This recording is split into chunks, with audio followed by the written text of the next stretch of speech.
वज़ीर-ए-आज़म का 5 मुल्कों का दौरा जारी। वज़ीर-ए-आज़म मोदी आज अर्जेंटीना पहुंचे। आज शाम अर्जेंटीनाई सदर से होगी बातचीत।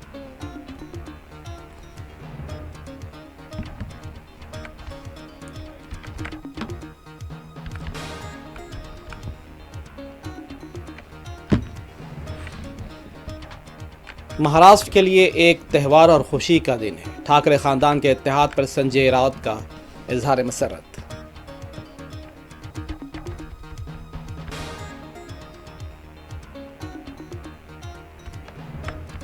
पटना में सरेआम कारोबारी का कत्ल। जराइम पेशा अनासी ने गाड़ी से उतरते ही गोपाल खीमा को मारी गोली।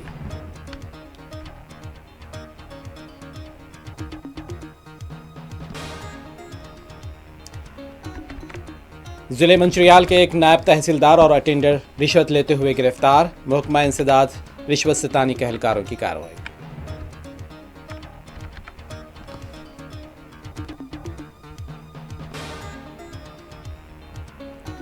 आइंदा हफ्ते गजा मुआहदा हो सकता है। अमरीकी सदर डोनाल्ड ट्रंप का बयान। फौरी मुज़ाकरात शुरू करने को तैयार हैं। हमास ने मुआहदे का दिया मुस्बत जवाब।